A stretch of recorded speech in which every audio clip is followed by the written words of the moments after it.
We got a lot of things to hand out, just to keep you guys informed and hopefully help you guys out. Like we have a template for you guys to look at if you so desire, and then I'll let you introduce your materials in a second. But the first thing we're going to pass out is this non-disclosure agreement. I'm going to pass this out. Basically, just if you guys, once you guys sign this, it just says that you can't steal anyone else's ideas and no one's going to steal your ideas. So during this workshop, we'll probably be talking about our ideas a lot and how we can, start with marketing for our project. So this is just to keep your guys' ideas safe from other competitors. You can't listen to Alex's idea and be like, ooh, that's a good idea, I'm going to steal that. So just if you guys could sign those before the end of the night, that'd be great. And then this is just to keep you guys updated. I emailed this to you guys as well, but it's just our calendar of events. So our next workshop is exactly a month from now. That'll be on finance, and then our presentation workshop is on the 20th. And then the Bring It All Together workshop is kind of just a last-minute Q&A workshop for you guys to ask questions about how the competition works, competition day. 29th is going to be our mixer, where you guys can meet with other business professionals. You guys can kind of informally talk about your idea and kind of get ready for the next day where you present on the 30th. So this is just a little list of the events coming up.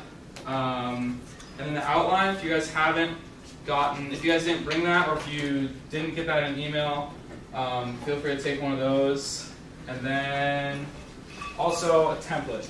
So the outline that Jeremy's passing around right now is just a brief outline of the beginning, just kind of forming your document, and then getting all the marketing materials down, and then the financials and whatnot will come later.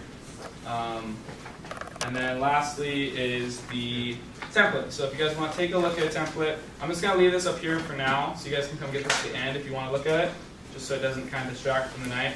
But basically this is a template from a team a couple years ago that has been modified. And so the whole plan, sparring the sources, is only like 8 pages. So that's, if you follow this kind of to use as a guide and say like, oh, how can I pull from this? You're not going to have to spend more than 8 pages on the plan, which is good. And that includes like the table of contents and the introduction and meet the team thing. So I'll leave this up here for now, and you guys can, or I'll take this to the back. If you guys want to have one of these, just come and grab one at the end. But yeah, that's pretty much it. So I'm going to hand it off to Mr. Ponzi. Let's give him a warm welcome. So first of all, my name is Angelo. Not many folks call me Mr. Ponzi.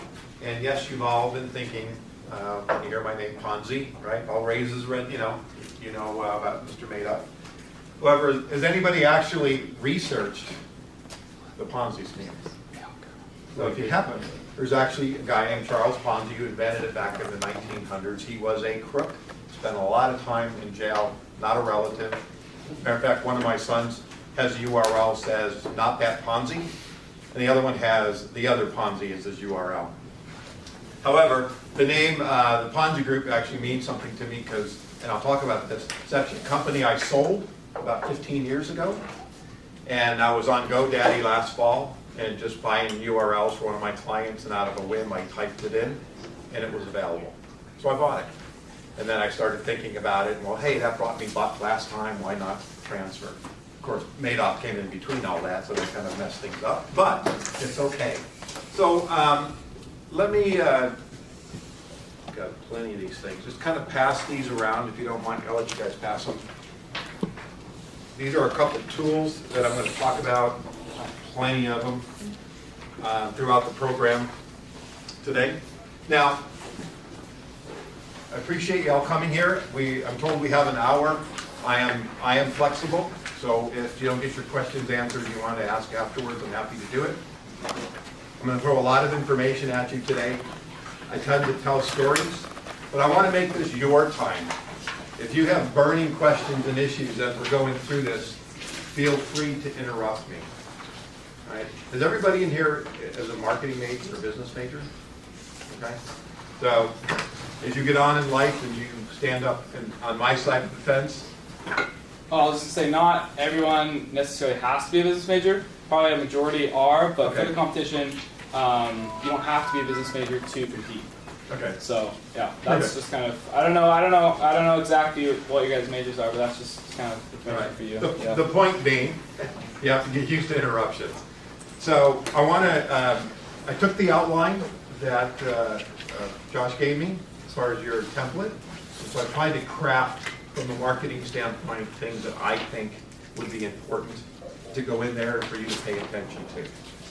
So I use this slide a lot, planning for business growth. It really is about business growth. You want to launch a business, but ultimately you got to make that business grow.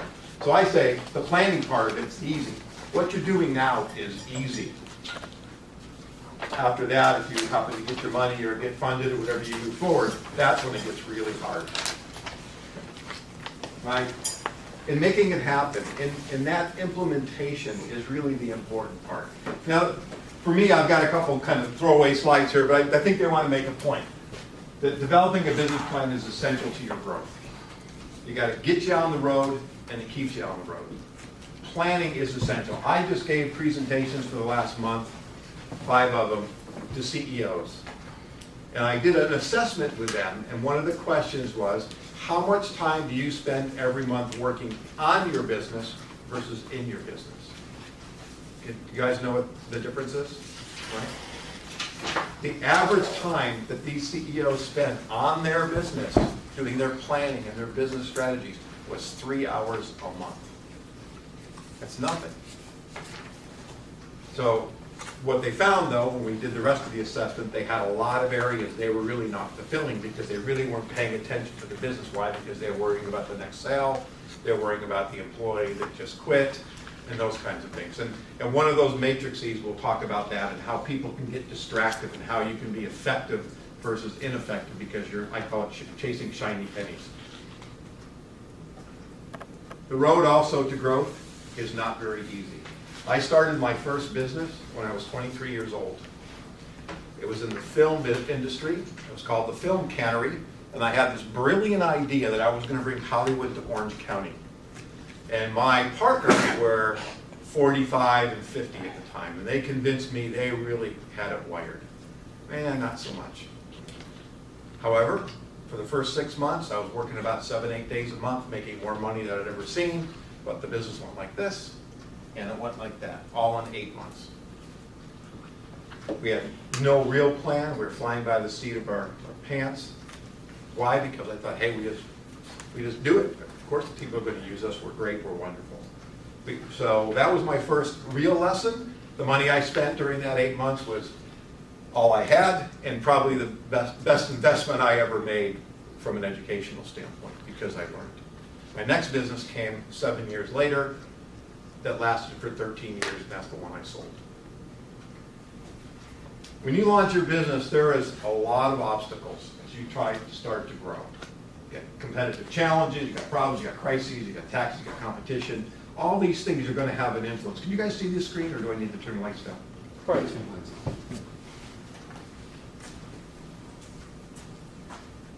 Because I see it clear. Okay. So again, a lot of stuff that can happen. 90% of business leaders claim their companies fail to reach their strategic goal due to poor implementation. And that's really paying attention, working on your business and understanding. The numbers and the information you're going to gather to put into your business plan is not just stuff you can make up. When you stand up in front of a potential investor or your judges in that competition, I would only can imagine you're going to be challenged.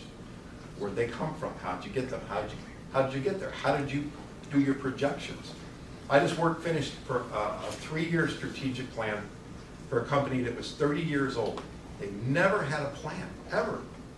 They just started growing and growing and growing, and most of their business came through retention. And for the last 3 years, they were flat. And so one of my jobs was to work with them to help define how they could continue to really grow their business by working on retention and making sure the implementation of their programs is strong. So you've really got to keep an eye on I call it the pulse of the market. It's so important that you're always constantly watching what's going on. Now a little bit about me. I am currently, my role is as a fractional chief marketing officer. So I work with a variety of companies in that C-suite level. I do get tactical. I call it get my hands dirty if necessary. But this is where I primarily reside. I've been on the agency side of the business. I've kind of cut my teeth at an agency called Bozell, which at the time was like the 16th largest agency in the world. I've worked at regional agencies. I've been client side as an international product manager, an advertising manager, director of marketing, VP of marketing, a CMO, and a CSO, which is a chief strategy officer. I've worked with everything from semiconductors to ice cream. So I've been on both sides of the fence, which I think helps me here at being more, camera can't see it? Nope. Yeah, it's too dark. You know, helps me when I talk to clients because I can come at things with different perspectives. I also have a strong market research background. So I play in this area called Insights, Brand, and Plan. And Insights for me is about getting the voice of the customer. We're going to spend some time talking about that. It's so essential. That assessment I was telling you about I gave to the CEOs, the one they rated the lowest on, across the board, 37 CEOs, was getting the voice of the customer involved in their strategic decisions. To me, that's just mind-boggling. And I wish I could say it was only those 37, but it's not. It's very consistent. This 30-year-old company I was talking about had never done a survey with their customers, ever. They were relying on stuff the salespeople told them, and of course they're going to come back and tell them great stuff, but it doesn't always work that way. So you have to have your fingers on the pulse, what's going on with your customers, because they're going to define, they basically are so important to you. Without customers, you have no business, right? You just have a big idea. These are just a few of the clients that I've worked on that you may know. From Kettle One Vodka, I worked a lot in the alcoholic beverage industry. That was actually a lot of fun. Disney, Secret Vodka, Cabo Wabo Tequila, which is not up there. That was one of my favorite assignments. They paid me to drink. It was really fun. And a wide variety of software, Etnies. I spent 13 years in the action sports industry. And I became the provider of industry statistics and then strategic counseling. And that was an interesting, I spent 8 years with PacSun doing research for them as a consultant. And I remember one day I was standing in a meeting and Bob Hurley and Bob McKnight, Quicksilver, and all those guys were in the back behind the glass. And we were all talking and it was, man, we wish there was more information like this in the marketplace. That became my third business. And so I launched this company called Board Track, Board Sports, so Board Track. And that lasted for 13 years as well. And the interesting thing from a strategic standpoint, the board track, which I thought was brilliant, but as soon as I tried to get outside of my niche and get into non-board sports, I ran into a problem with an image and perception that I was not able to do all that. That's all I understood was surf, skate, and snow. So these are just a wide variety. This company here is actually in the educational field. One of my current clients, Primero, is a software client. Surf Tech, you would know if you surf, ERP, so a wide variety of programs. The marketing discipline, the business discipline, I believe you carry anywhere you want to go. It's the biggest debate I have with some people. Oh, you don't understand my industry. It doesn't really matter to me. I'll learn the industry. You can't teach me what I know from a marketing standpoint. Now, this is a self-plug. I always encourage everybody to do this. This is actually my radio show podcast called The Business Growth Cafe. You can find me here at thebusinessgrowthcafe.com, iTunes, Stitcher, Google Play, iHeartRadio, Spotify. And the show is about business growth, the areas internally, externally that can impact the growth of your business. So a lot of good information on there, from speaking from sales to marketing to employee health and welfare to mergers and acquisitions, things like that. So a little self-plug there. So when we look at, and I like to talk about road to growth. So when you think about the road to growth, there's a lot of different elements that can impact your growth of your business. Now, if you recognize these, because you're pretty much going to be working on every one of those within your business plan. So they're all integrated. As I was telling somebody one day, if I am wildly successful at what I do in your marketing strategies, I impacted everybody in your company. I impacted sales, I impacted HR, because now we got to hire people. I've impacted operations because we just sold a whole boatload of stuff. Now we got to make sure we can build it or we can buy it and ship it or package it, whatever product service happens to be. So marketing is huge. Now, the sales guy was standing next to me, he'd tell you that sales is more important than marketing, but marketing is so integral in everything within the business. But there's also those external factors. So when you're thinking about your business plan and what's going on, and we'll get into some more details, you can't just think about, you know, here's I'm going to do my marketing, I'm going to run some social ads, I'm going to do digital. That's almost insignificant in the sense of really understanding the numbers and how all these things play. But more importantly, what happens out there about technology. Now I'm going to ask you in a minute about your products and services, but if you're technology and you're building a new software program, and depending on what it's going to do, if you're not factoring in AI at this point in time, you're almost antiquated, right? Because everybody's looking to AI. Most people don't understand it, but everybody's turning to it. There's a book, a man named Patrick Schwarzenegger. It's a tough one. He was on my show, and it's called Anarchy, Inc., and it's a lot about AI and the impact it's going to have on the job market. Politics, competition, the economy. I was making a presentation, talking on this very slide, and somebody walked in and said, man, oh man, they just raised interest rates. And I turned to the audience and I said, what just happened? And somebody said, well, it impacted my ability to borrow money. That's exactly right. It just had an impact on everything that's going on. So you have to look externally and internally. So when you're developing your business plans, you just can't sit there and say, okay, I'm gonna make shoes, and I'm gonna sell a bunch of shoes through retail. Going to sell online. How many shoes? How many pair do you need to make? How are you going to make those shoes? What's your cost going to be? You're going to make them offshore. You're going to make them onshore. Who are you competitive against? You're going to be to the endemic action sports kid, the skateboarder, or are you going to go after the broader market?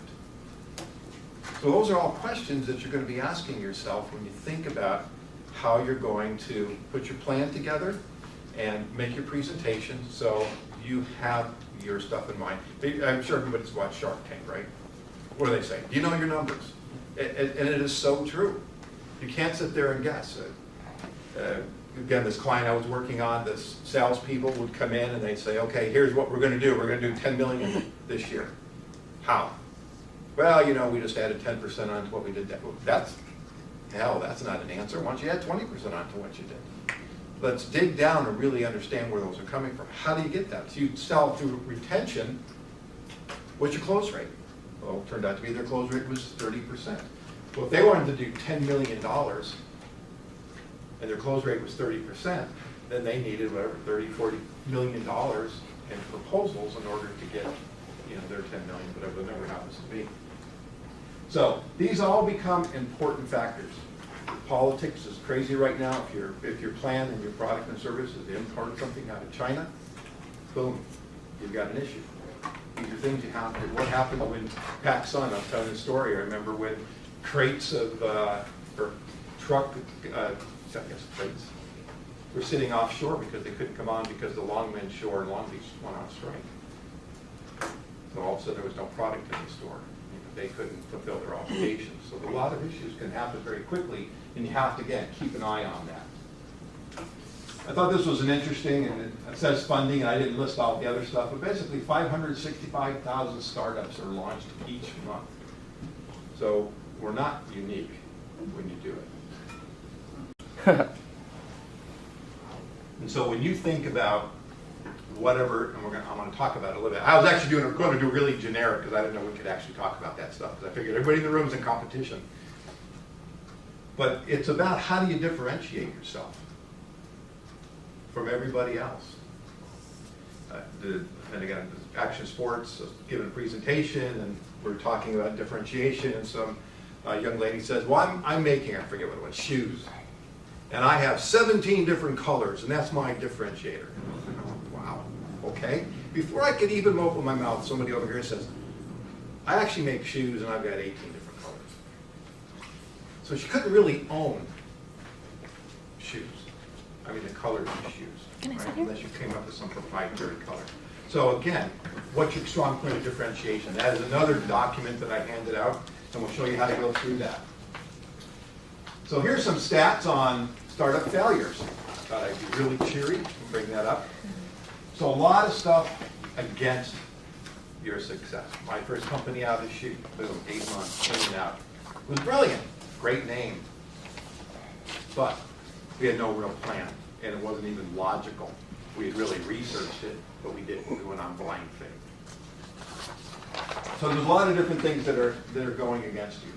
But again, because your plan, you don't have a lot of managerial experience and things like that. So, how can you bring that experience in? But depending on what it is, I don't know if you can bring in outside counselors to put on your business plan. Again, so think about that. Walking in and said, "Hey, I'm going to build software," and somebody says, "Well, how much do you have software experience? Are you a coder?" No. I just like to play games. So how are you going to get it done? So part of this then really is about passion. If you can find something you're extremely passionate about, so again, I don't know what you're doing, but if you say, "Hey, this would be a fantastic idea," because I read about it in the book, if you have passion for it, that's going to come through, because trust me, running a business is not easy.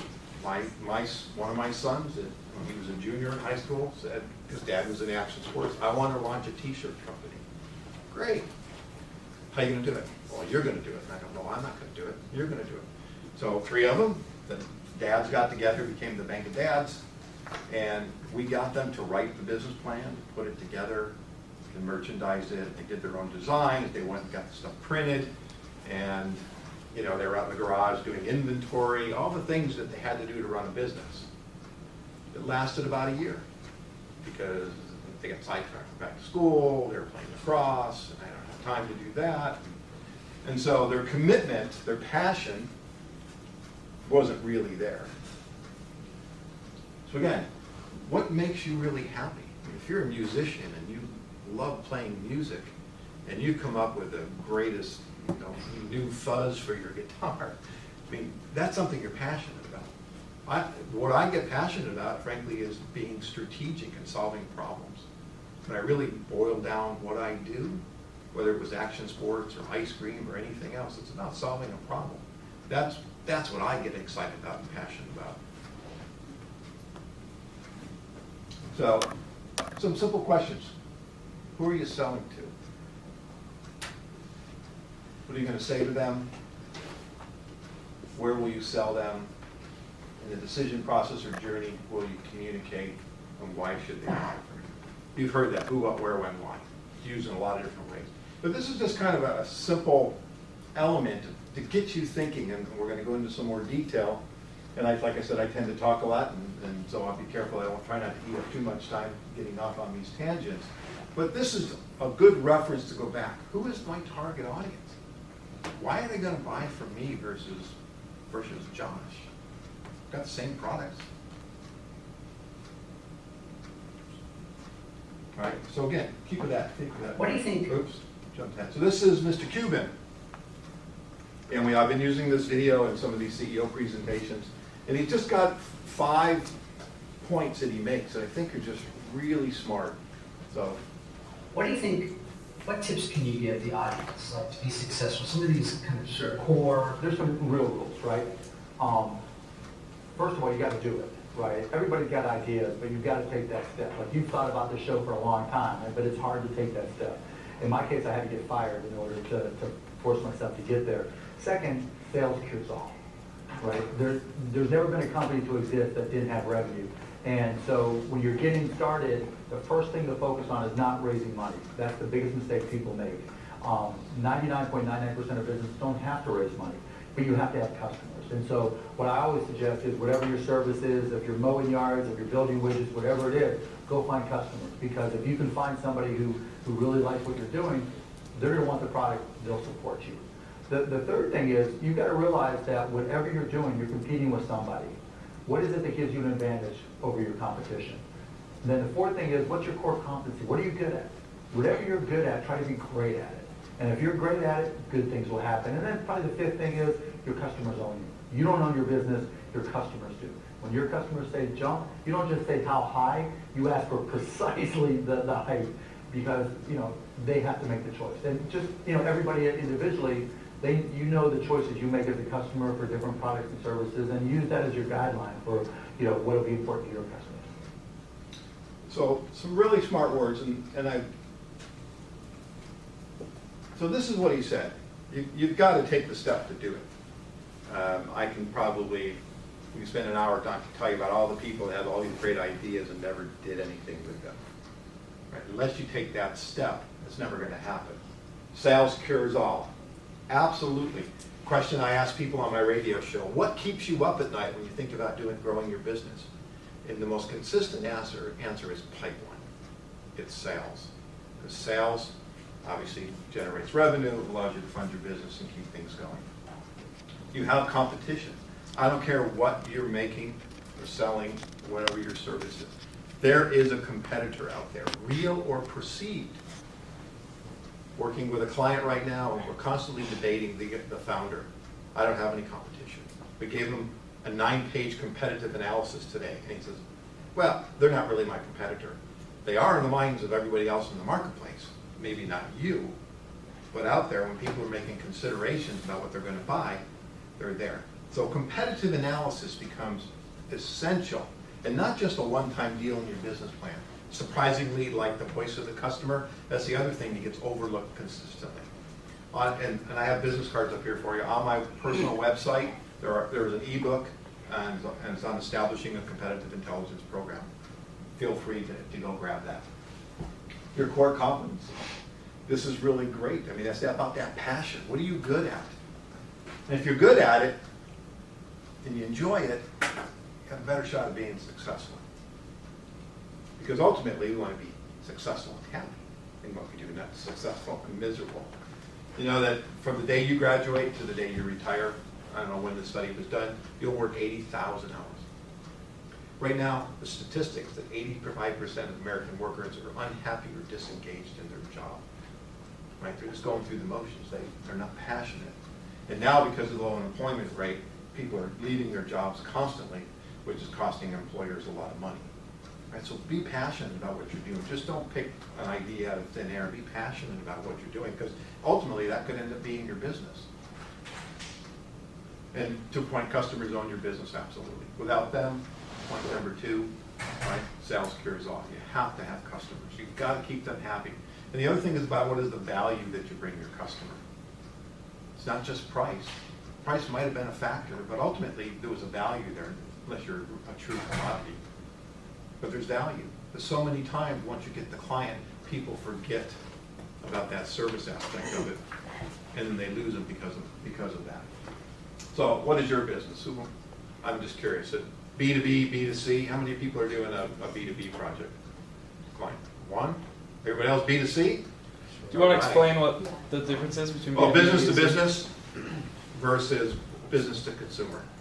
So you're selling your product or services to a business versus I'm going to sell, to me, the consumer. So who's selling to the consumer? Okay, the majority of the rest of your B2B. Okay, how many are a service versus a product? Okay, if you okay. Then how many are technology? 3. How many are, what would be apparel? Anybody apparel? Nobody? I'm just curious. Can they tell me if they want? Anybody want to tell me what you're doing? Or do you want to keep it a secret? And I'm okay with that. We're gonna. So like McDonald's is a multi-billion-dollar corporation. Does a great job, but they're not healthy, and there aren't really any like fast food cheap option healthy places out there. So we're gonna put in like a really fast food, but also very healthy, environmentally friendly, all that stuff too. Okay. You heard of Grab Green? Grab Green? No, I haven't heard of it. Okay. Look them up. Look them up. There's one in Rancho Santa Margarita. I don't think I want to do it in California. We don't want to start in California. But anyway, look them up. They're basically a healthy. So you've probably chosen one of the hardest businesses. I owned a franchise for literally 3 months, and I got out of it really fast. It just didn't mix. I had this brilliant strategy once again. I was going to run my marketing departments, and I was going to work in the back office of the green burrito is what I bought. And after 3 months, I was like, there's like no way I could do this every day. So we can talk offline. You're going to try to think about franchising and stuff like that. That's kind of your long-range business plan. There's a lot of things you want to think about before you do that. So, good. Tough one, though. It's good. You gotta really be involved. You gotta be passionate and involved. The biggest mistakes from people in their business, and the operators just run it into the ground. Right? We used to jokingly say at Coldstone, one of the problems with Coldstone is you're hiring 18-year-old kids to run your business. Because the operator would leave. He's like, you go to an ice cream store like these places, it's just students. Right? So you've got to be engaged in your business. Anybody else? You're gonna make a basically application for maintenance program. So it's like the app telling you when you change the oil or when you change the brake lines or something like that. Okay. So our program will be B2C, and then we will think how to develop how to reach the customers to download the app. Okay. All right. I'll give you some stuff in the back end. So I'm assuming you use some kind of predictive analytics to, Yeah. and really artificial intelligence, machine learning, and that kind of stuff to predict those kinds of things. So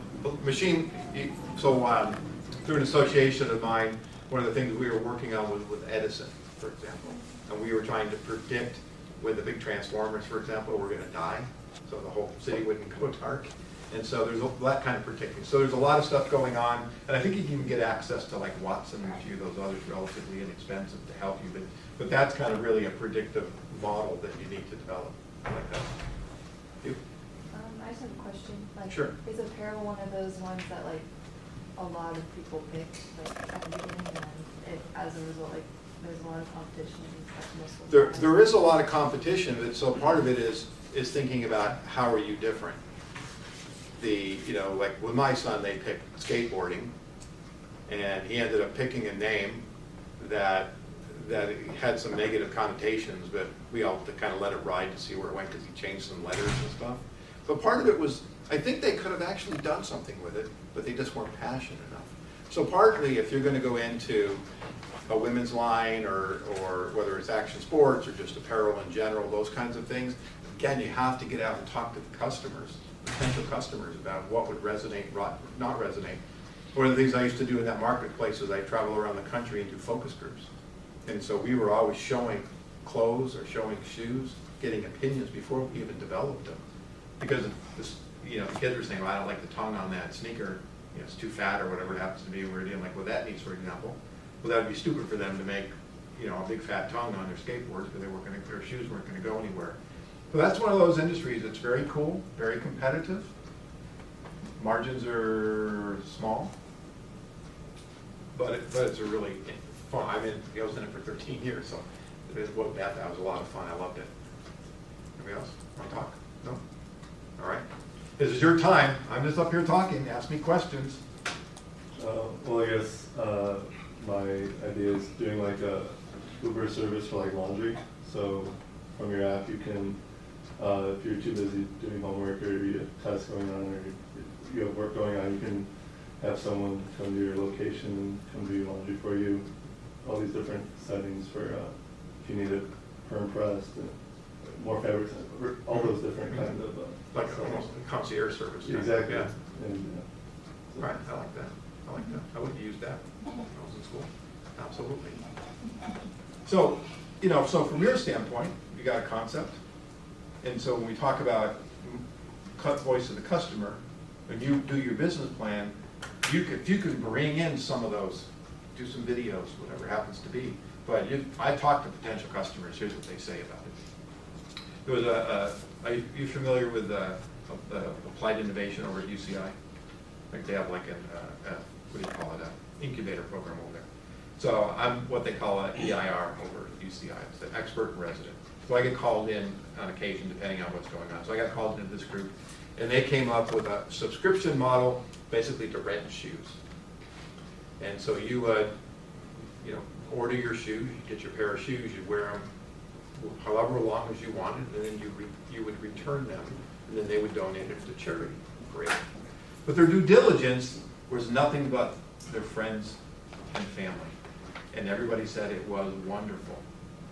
And so when they presented it to me, I started putting it, what potential negatives were, and they just didn't want to listen, because why? They talked to their friends and their mom and their dad, and they were convinced it was great.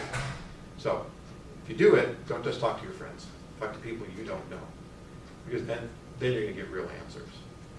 Because what you don't want to do is go, hey, this was great, all my friends loved it. Yeah, okay. So you got 10 friends, maybe you sell 10 apps, and you're done. So, but I like the idea. It's actually pretty cool. Anybody else? All right. So story. We talk about storytelling a lot in marketing. So develop your story, not just facts and figures. So the biggest mistakes that companies make is they tend to talk about themselves too much. Think about your end customer. Great product. Talk about why I want to use it. Hey, Angelo, with my service, you got more time to binge watch Netflix. Whatever. So that's a consumer value point to me, not just saying, hey, we can get your laundry done in an hour. Hey, that's great, but what's it for me?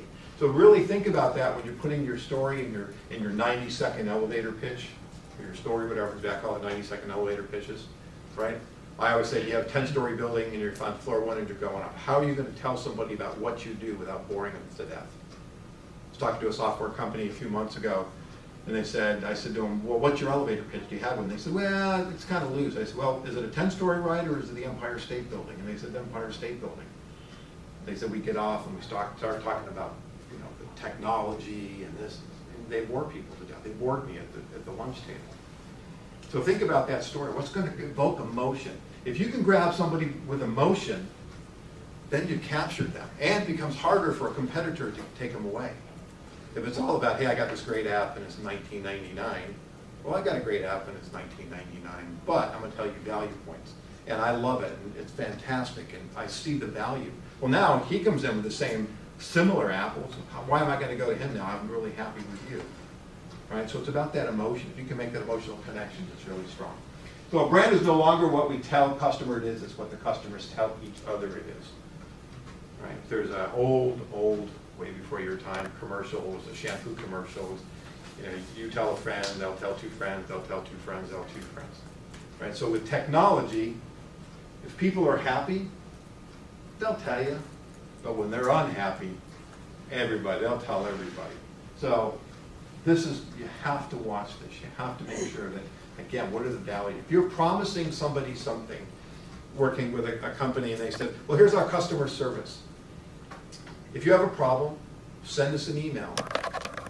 And if you don't hear from us in 24 hours, give us a call. We're like, I'm sorry, what? Doesn't make any sense. Either tell them you call them back in 24 hours. What if we don't get the email? Well, but you just basically said you're not going to hear from us for 24 hours, the way they put it. So that was a poorly crafted customer service response. And the other thing, too, just in frame, if you're thinking about this, customer service versus customer experience. We tend to mix them up, but they are very different. Focus on that experience. What is the experience for your app, even your apparel? What is the experience you want them to have? Same thing with the foods. It's not necessarily just about the food, it's about that experience. Starbucks is coffee. But there's an experience there. That's why we go back there and spend $5 on coffee. Right? We're after that experience. And so think about that when you're looking at your service and things that you're developing. What is that ultimate value and experience you're going to bring to your customer? It's almost like you've heard of Simon Sinek. Anybody? Right? Start with the end in mind. Or your why. What's your why? Covey, start with the end in mind. Right? And think about that. Go out, look, what do you want to happen out there? Whether it's a sales or an experience or whatever, and then work backwards on how are you going to make that happen. On the radio show, there was a lady named Jodan Whitlock, and she's the director of global marketing for UPS. And she talked about using a strategy tree. Now we tend to think about planting a tree and the tree growing. She starts at the top. What do I want to have at the top of my pyramid, my tree? And then I start looking at the layers, the branches, the sub, to get down to the base and the tactics. So it's really interesting the way she talked about it. And I truly believe you have to start out that far. So here we go. Start with the end in mind. I love this picture of this little kid sitting there. He wants to get to the top. He doesn't know how he's going to do it. Right? So think about that first and work your way back.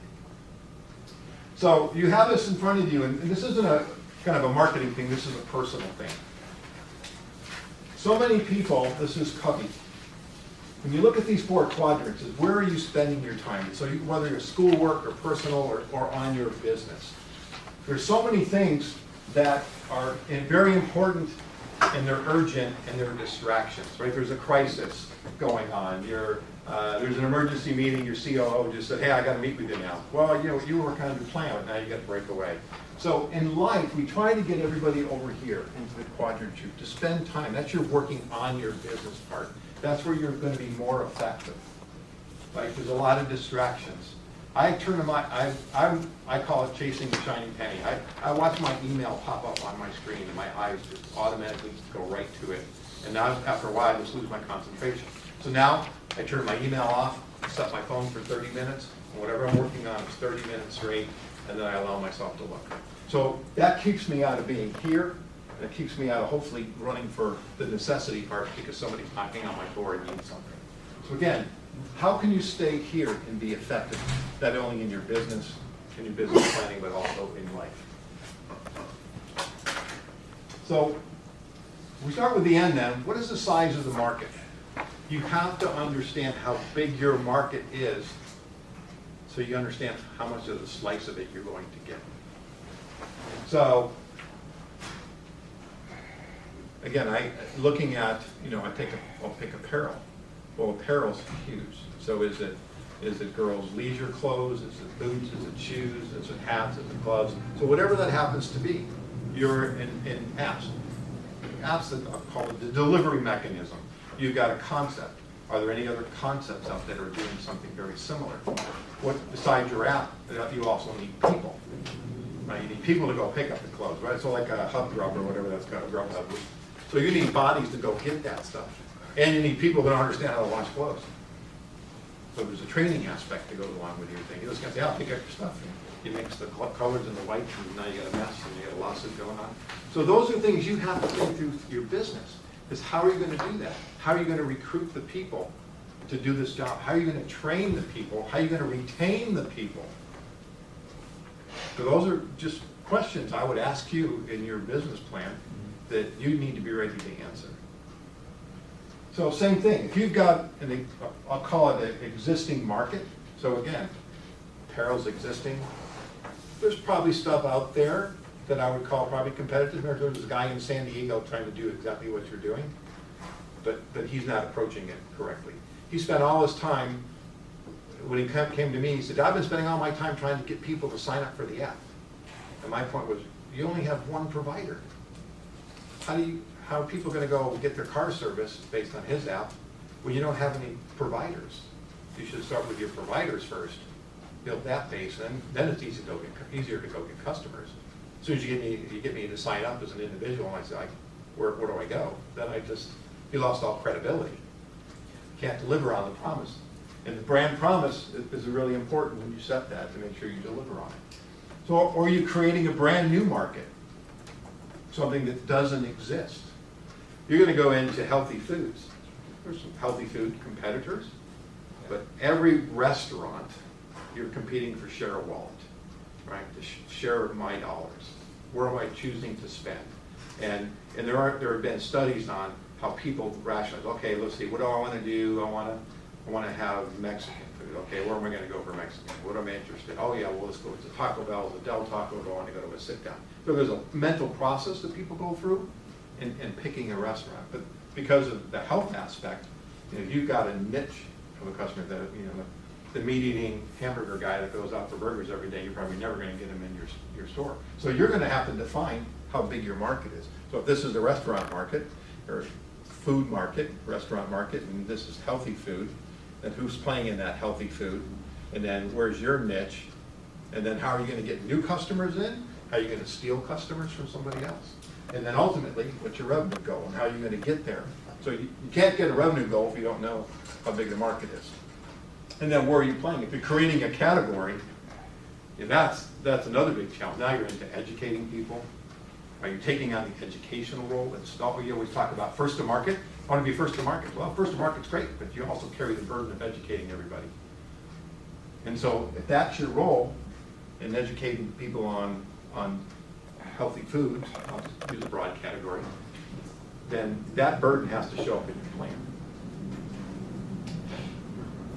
So you have to know where you're going to play as well. So some growth strategies, right? Fewer existing products in the existing market, well, market share, market penetration. If you're existing products and you've got some new products, those product service development, and you can kind of follow on. So new markets and new products, and then that's the diversification strategy. So you're looking at how do I approach those markets in order to be effective? And where can I play? You good still? All right.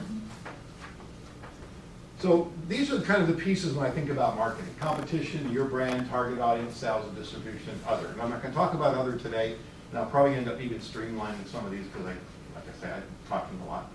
This is your finance, your HR, and those kinds of things that you're getting later on.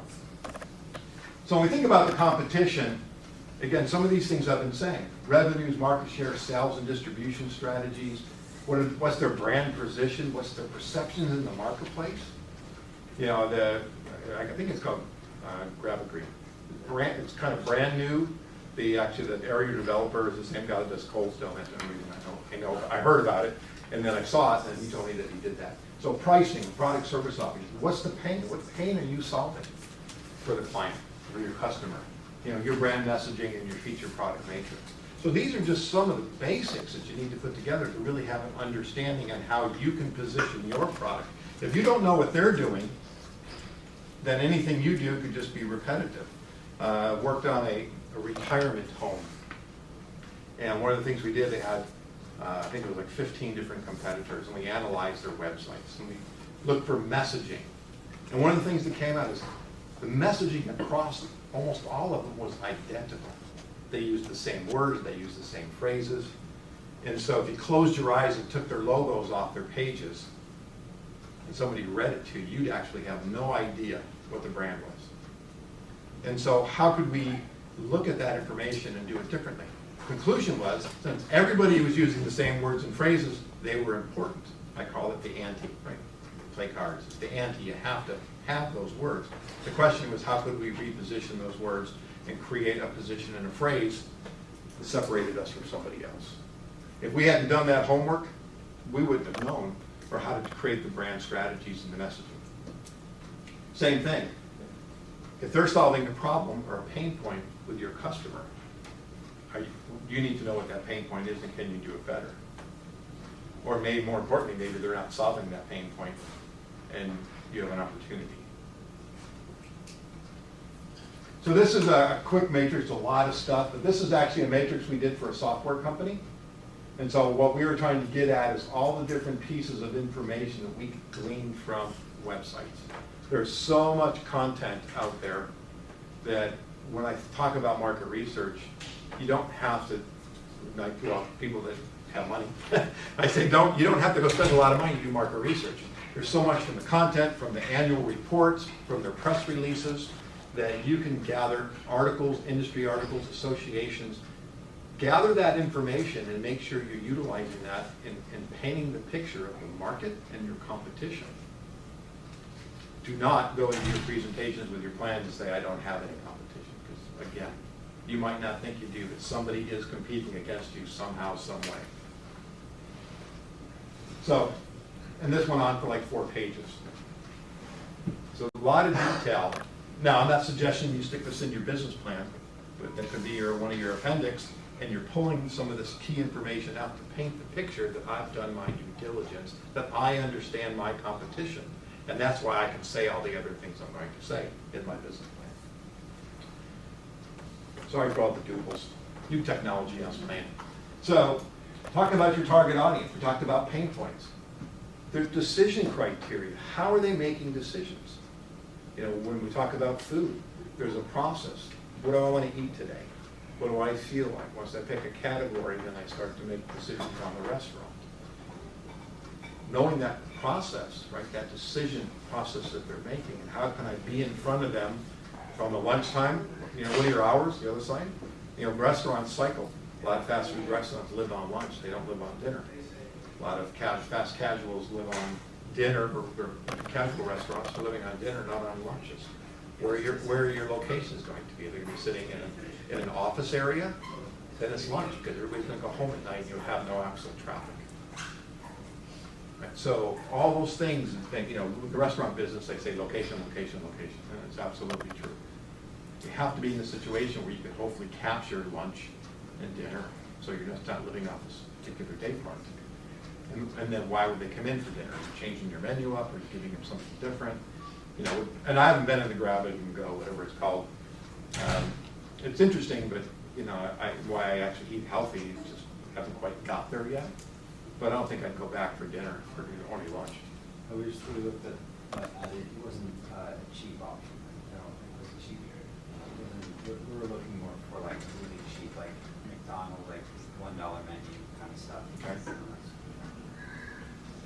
All right, and so a $1 menu, I would figure out, you're going to have to figure out how you're going to portray that you got quality, Exactly. right? Versus $1. Yeah. McDonald's can do $1. Why? Because they're doing billions of dollars in sales, and so they can afford to put out a smaller hamburger. They're probably, you know, I don't eat McDonald's, but I'm going to venture to say that the burgers are probably maybe a little bit smaller, a little less meat, maybe a little more filler, right? Because they're getting their cost, their portion size down and their cost down. And portion size, all those things that go along with it. Again, happy to talk to you about the restaurant business. You guys understand, you know what buyer personas are, right? So important to understand who your audience is. Not just, I was talking to somebody and they said, so do you have buyer personas? They said, oh yeah, we got all their job descriptions. I said, what? Job descriptions? That's not a buyer persona. You don't know anything about your customer. So that becomes important. And what are their buying cycle? One of my clients is seasonal. They're a Christmas company, and their big season is Christmas, but they actually sell all year long, but their money doesn't get made until like Q3 and Q4. So they have operational things to think about. They have seasonal hiring that they have to deal with. And so is there a cycle to your business? You know, the thing with oil changes and stuff like that, you know, a lot of new cars now, if you buy a new car and they tell you, you know, you don't have to come back for a year. So who are you going to target with your, it's going to be older cars and certain models, right? So you're now gathering that data. Target customer maybe like they can have phone, so that 20 to like 30 years old. Okay. So have you thought about that? So that's good. So that becomes that vertical market or that segmentation of the market that you're going to go after. And those numbers are available. How many cars, again, might not be very specific about buying the data, but at least you have references of numbers you can use to help paint the picture that you've done your due diligence. And then where and how do they buy? So if you're selling apparel, for example, are you private labeling for people? You're going to sell retail, you're going online. Where's your customer going to be? If they're buying online, one of the early things we saw with action sports is kids were going into the stores, trying on clothes, getting the feel for it, then going home and going online and buying it because they can get it cheaper. So the retailers had to compensate for that. And then, you know, can you determine long-term value, right? So it's not a one-off. How do you get me back over and over and over again to your restaurant? You know, what's those incentives? Then you can calculate. So we calculate, for example, the value of a skateboarder was $10,000 over the lifetime of a skateboarder, because it was pretty much 13, 14 to 16. And the reason it ended at 16 because they started driving. Snowboarding started going up, surfing went up, and those prices went up for those sports. The market research, again, I'm not going to go into great depth, but whether it's qualitative or quantitative, I encourage you to do some kind of due diligence.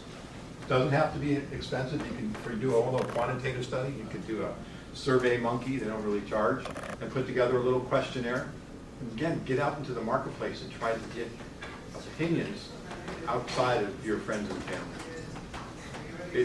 And it sounds logical. Believe me, there's businesses and people that are running businesses that sit in the conference room and talk to themselves and think they're solving the problems. They have no idea what their customer even cares about. So again, you would think that it's mind-boggling to me all the time when I hear that kind of stuff. There's a new it's customer first strategy, customer centricity, really thinking about the customer first and working your way back. One of the I found it funny at first, but one of the new trends is actually to have an empty chair in your meetings, and that's the customer. And think about the customer in all your decision making. You know, how would the customer take that? How would the customer buy that? As opposed to, we're going to go out and sell it to them, and we're going to put it online, and they'll buy it. Maybe not. So work backwards, work backwards. And then certainly, again, from qualitative and secondary, there's a lot of stuff. By quantitative survey, how can I do a survey or survey monkey? Because I don't have much friends with me, so I want to like survey like 100 people to like get useful data of by using quantitative survey. Sure. How So, can you- so survey. Well, you can. I do things just simply. I do post on LinkedIn, Facebook, and you can post. You can boost and buy some ads on Facebook. It's pretty inexpensive. Consumer data actually is relatively inexpensive. You could probably go out and buy a consumer for like $3 to $5 a person. So you might be able to invest. You won't get the numbers you really need, but I call it stick your toes in the water. Go out and talk to 300 consumers, for example. You know, it might cost you $500. But you would get the sample right through SurveyMonkey, for example. You can give them the criteria that you're looking for, and then see if they would give you a cost. And a lot of times they have student programs too, and so you can get discounts on those. Another thing, like a lot of what he's talking about is primary research. What you guys should definitely take advantage of is secondary research, which I'm sure you're going to get to in a minute. But just going online and researching companies like your own or industries that you're in, and kind of seeing what the market is for that. So I'm sure you're going to say that. Sorry. Yeah, and I was talking about that earlier. Annual reports, press releases. And that's You guys- all free. You can get that. It's all free, and Yeah. you guys probably have access to the databases here through school, so LexisNexis and all that stuff. Man, that stuff is gold. When my son, as each one of my kids went through school, I always had them give me their passwords. And I would go in, because I mean, that was, if I bought that was thousands of dollars worth of data that I was getting for free. There is a trove of information. There's one I just learned about, it's called, I believe it's called Reference USA. And you get it through the public library. So you basically go get a library card. I don't know where there's one here, but like my library, if I go there, I get a library card. If they have Reference USA, I get it for free. And it has all these kinds of databases in it. So there are a lot of free information out there. And so that's where you get from secondary. It's really just digging and finding that information. Now, if you've got a study that you're going to hang your hat on and say, this is the definitive, it defines my product and service, I encourage you to go back and see who the author was, where they got the data, and make sure it wasn't, Bob's really good market research company that was winging it, and his methodology was bad. I've seen that before too, where you're quoting, these people are quoting all the statistics and turned out to be the methodology was just really horrible. Therefore the data was bad. So, but I use that all the time. I constantly gather information. And then again, just qualitative. Just pull 5, 6, 7 people into a room and do a focus group with them. Talk to them about what you're doing. I mean, you're great for that. You could do that easily. You guys could do that real easily. Just sit around. Again, people you don't know. Okay, hey, $5 and pizza. Come hang out for an hour. I want to ask you some questions. Easy. Talking about buyer personas, voice of the customer. Yes, that is pizza dough. I love this picture. Sorry, I had to use it. So understanding, again, getting that input. And so these are things I talk about. What's important? What are their fears, hopes, and dreams? What influences a customer? What do they hope to achieve? So understanding who they are as an individual, not just a job title, because then you can appeal to them. This is a chart I show. The other thing, like in the tech world, we always say that you have to understand the different decision makers within the process. So in this scenario, you've got the IT manager, or the CTO says, hey, I want to put in this new system. The IT manager is the one that evaluates the system, and then the CFO is the one writing the check. If I'm only talking to the IT manager, I'm missing 2 ends of that book. And so I've got 2 people that understand about my company. So if you're in a kind of a technology cell or a multi-person involvement, you have to understand who all the players are and building those personas to make sure you can communicate with them. And part of that too is understanding how they consume information. And I'll show you some slides on that in a second. So if I'm talking to 45 and younger, I mean, I'm hitting videos, I'm doing a lot of videos now. But I was talking to a guy the other day who was 80 years old, and I said video, and he said, do you have a paper book? I like paper. So again, understand how they're consuming information. Just assume that I'm going to put out a video and I'm going to expect that customer to go to YouTube to watch it because they might not understand how to get to YouTube. And then sales distribution strategies. How will you sell?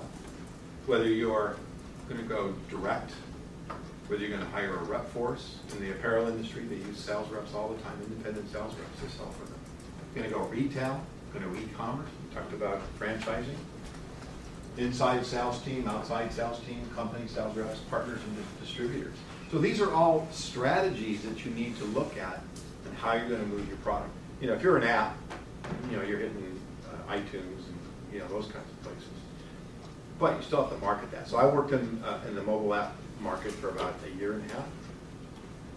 And I thought we had some great products, but we never really got any big traction with them. They were more, one was called on distracted driving. Basically, we shut your phone down so you could talk on your phone while you were driving. Well, incredible. We had insurance companies interested in it, driving schools interested in it. We just couldn't get any traction in the marketplace. We had one called Rescue 911 and a lot of different areas for it. We couldn't sell it. I could give it away really easy, and which we did to try to build awareness for the company. So we had great products, but there was a real startup. They were underfunded. The only money they had was money that they made from sales of apps. And so we never really got kind of the market criteria or credibility that we needed to move forward. So again, understanding how you're going to do all this is important in your business plan, because you have to, if you build it, you do the field of dreams and you build it, hope they will come. Right? You have to figure out a way to put your product into the marketplace. And like with the lady that just left, if you're going to sell retail and you're going to sell it at PacSun, pick on them, how many brands are they carrying? And actually, by the way, about 50 or 60% of the PacSun brands are PacSun brands. They're not outside brands. They're their brands. They're not outside companies. So now you've got 45% or 40% of the retail space that you as an outside company can bring in your apparel. So again, understanding those distribution channels. And maybe you're starting online, and then at what point in time do you make decisions? And then how do you do fulfillment if you're going to actually have to give them a physical product? Now you got packaging, or you're going to ship through Amazon. I just bought something the other day, and their fulfillment company was Amazon. But I bought it through the company. So they set up that kind of program. Well, these are all things you need to think about as you're working on your plan. And the other thing too, and these are journey maps. The one on the left is more B2B, and this one's more B2C. So understand how your customer is moving through their process. In the B2B world, we say right now about 75% of all the research for a product or service is done prior to the customer actually picking up the phone and calling the company. So if you're not online and you're not communicating and making sure that you're delivering the information of interest to them in their funnel, if you will, or on their journey, then you're missing the boat. So same kind of things. So with you, for example, one of the things we used to look at in the industry was how do I get people. Cold Stone's a great example. Cold Stone sells ice cream. Not much breakfast opportunities for ice cream. And trust me, you don't want to eat ice cream for breakfast because it really is miserable. But so at lunchtime, but it's dessert, right? It's not lunch per se. And so we always looked at how can we introduce other products and services. At one point in time, they were talking about putting soup in the store. It was ridiculous. But they were trying to figure out how would I get somebody in for lunch. And so they were scrambling. So they had very limited opportunities for sale. Hot days, we dealt with rainy days. What happens when it rains? Nobody's going outside to eat ice cream. But we had programs that would do that to get people to come in. So again, understanding what can happen, back to that very first slide. What are the market dynamics that can happen that can have that kind of business? And this becomes really important to understand. There's tons of tools out there. Just again, another sidetrack. But as far as personalization now, with a lot of with independents, I'm talking to this company out of Israel right now, they've got a personalization engine that'll actually analyze my website and determine based on the pages my customers come on and the content on there, it'll start serving up other content. Those things are running around $300,000 or $400,000, and this company out of Israel is trying to break into the U.S. market, and their entry price is $500. And it's like, wow, unbelievable. Another client of mine is using a product that they can track IPs and identify the company that's visiting their website. Then they take that, they go into their database, and they see if this person's been there before or not. If they have, they elevate it. If they don't, they wait to see the next time they come back, and there's a whole process. So technology has changed. It can really help you identify who those customers are and those opportunities. Because somebody goes to your website and you're not capturing that information, it's lost opportunities. So all the things you want to do to try to get them to capture. So if you look at discovery, interest, and consideration real quick, so when might you use these? So if there's blogs and webinars and conferences and advertising and outbound sales and websites in that discovery process, right? Then you get interested, and now you're adding maybe some videos and some digital ads and some landing pages and things like that to try to capture that information. If you're doing promotions, we always encourage our clients to do landing pages and then send them back to the website so we can serve them up very specific information on that landing page, and more importantly, can also capture that information. Otherwise, we don't know who they are. It's all lost opportunities. And then certainly when the consideration set, and then maybe now you're making that sales call, or you're doing demos and testimonials and stuff like that. So these are the journey maps. There's another one using a funnel. What kind of tactical things might you use as your client or prospect is going through the funnel? There's a group out there called ClickFunnels. I don't know if you've ever heard of them, but they actually have a great kind of packaged funnel with all sorts of tools with it, which is really cool. But these are how you might use these different tools, and whether it's content is king, is what we say right now. You got to have content in order to get recognized by Google, to be able to serve up information. But again, what is that content? How do you lose somebody if they read your blog? Why are they going to come back again? What else are you going to give them? What are the videos? How long will they watch a video? Those kinds of things. And what are they really interested in? If I'm in the discovery process and trying to understand what your app is, I'm in a different mindset than if I'm down here trying to make a decision whether I want to purchase it. So making sure that you're talking to them at the right time and what they're based on their interest levels. And there's so much from a tactical standpoint. We've been talking about a strategy. Now we're down to, what do we do and what are the tactical things that you do? You have to think this stuff out. Social media, we always talk, clients are sitting there and say, yeah, I want to be on Facebook. Why? Well, if I have to, I want to do posts. What are we going to do with your posts? Well, I just want to, let people know I'm here. Well, how about, I want some likes. You don't want likes, you want engagement. You want to have somebody that's communicating back and forth. You want to try to drive someone to make a decision to click that ad to go to your website and get more information. So always think about, what do you want to happen? What's the call to action that you want? Not just come on Facebook.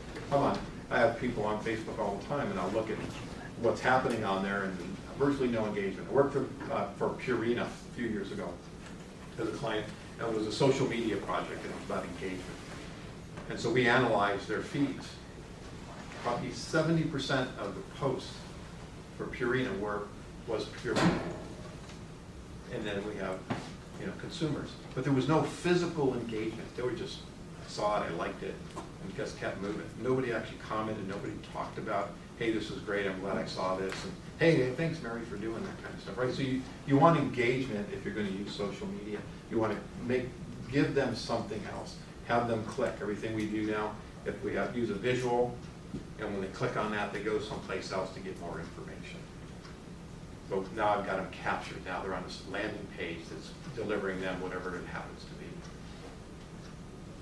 be. Email. Email is not dead. If you've read that it's dead, it is not dead. Email is still a very powerful tool. And so as you build your database and you capture everything you do, whether it's food or apps, or whatever you guys are doing, you always want to try to continue to build that list. Give people opportunities to sign up for more information. Website is essential. And it can't just be a catalog. It needs to be interactive. So lots of different things going on, retargeting, digital, blah, blah, blah. We're getting close? Yes, sir. I'm running out, huh? So I'm gonna do, this is a slide that I found and people find it amazing. So in sales, I used to have a rule of thumb. If they don't call me back or I can't get a hold of them in 4 tries, I'm done. That's what I don't care. Well, then I see this, I was like, whoa, I was giving up way too early. So I've been using this with a lot of my clients to say, your salespeople have to put together a program and recognize it might take a while based on whatever you're selling to actually get people to respond. So you can kind of see it. If you're, get the number 4, 89% of the people are giving up. That was me. And those that kept going were probably rewarded. So again, you've got to have a nurturing program. HubSpot has a free CRM program that you can download on your computer. You can use it for emailing. You can use it to track your clients and stuff like that. So again, great tool. Doesn't cost anything. I actually just downloaded it yesterday. And so you want to look at ways to make sure you're managing things. Again, and I'm talking to you as if you're doing this, but these are things you want to have. You want to make sure that when you're putting your plan together, you've thought about all the different aspects beyond just the service of the product. Where are you going to get your food from? Are you going to buy it from Cisco? Where are you going to source it? Is it going to be from your own sustainable farms? Those are all interesting conversations, right? Farm to table. You say farm to table, I want to buy through Cisco. Okay, but maybe you're buying, if you're here in Orange County, maybe you're buying from the local farms in the Inland Empire or something, I don't know. So think about all that stuff, because those are going to get questions that you're going to get asked. What's that cost me? Those are easy, simple conversations. And hey, I'm a student, I've got a question. Works wonders. I used that probably into my 30s. Come on, that was a joke. Not really. And then your brand itself. What are the needs, wants, and motivations for people who are going to buy your brand? I'm sorry, I probably got way more slides than you hoped for tonight, but hopefully you're finding some of this interesting. Leverageable, sustainable, and ownable is one of the ones I always talk about. You have to have something you can help differentiate yourself, because all this other stuff is going to come along with it. So I'm going to skip this. So this is the framework I do want to leave you with. So this is the framework I gave you. And basically, the instructions are on it. And what it is, it's about finding something that you feel in your product or service, your company, that's of value. Right? It helps differentiate you. And if you think it's of value, you put a yes. Is it rare? Is it something your competitors do not have? Then again, yes or no. Is it costly to imitate? And then, as the organization going to support it. So these are important, because if you get yeses all the way across, then you've got something to potentially differentiate you from the competition. But if you got a lot of no's, like one of my favorite was a client, because yeah, our employees help differentiate us. How? These are factory workers. We got factory workers. How do they differentiate? Oh, they're really good and really loyal. I can't really differentiate on that. Right? So it's just a simple tool to help you think it's a front and back.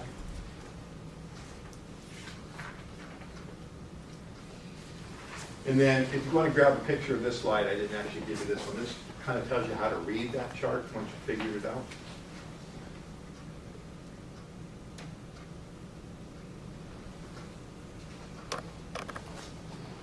Is it okay if I send the PowerPoint to everyone? So if you send me a copy of that, is it okay if I send it out to the students? Yeah, I'll send you Okay. probably 90% of it. Cool. Okay. Yeah. Or even All just right, this all right, slide I'll would send be it to great. you. And then the last thing I wanted to do is I gave you a template for a SWOT. And I really want you to think about that. If you don't have that in your business plan, you'll get called on it. So you have to have it in your business plan. And so when you're thinking about your strengths and your weaknesses and your opportunities and threats, in the back of your mind, now also think about how can I take advantage of the strengths and opportunities, and how can I turn the weaknesses and threats into opportunities. Just don't list them. A client the other day gave me 3 years of SWOTs. I looked at them, and they were almost identical. So, well, did you do anything with this stuff? No, they didn't do anything with it. They just wrote it down. Look, we did a SWOT. So you have to do something with it. So think about that too, as you're, what are those threats? What are those threats in the food, right? Another restaurant opening up. McDonald's deciding that they're going to offer healthy foods. What are those threats? Now, they're very likely, but what are the threats? So those are things you need to think about, because you might get asked, and you have to very be counter those. And you're going to get a lot of points for those if you're really addressing them first. Again, because you've done your homework. These are just 10 quick questions. I'll just skip those. I think I ran out of time. But I will offer this. So here's my card. I brought plenty. Expecting 30 people. If you want to link in with me, please do. If you have a question or would like to talk to me, please do. I am offering my free time to have a conversation. All right? I've been in your shoes more often than I care to count. And I say I call them dead bodies. I talked about my successes, and in between those successes, there's probably at least 10 failures. But that was that one slide, like I said. You got to step into it and do it, otherwise you'll never know. So I know I threw a lot of information at you.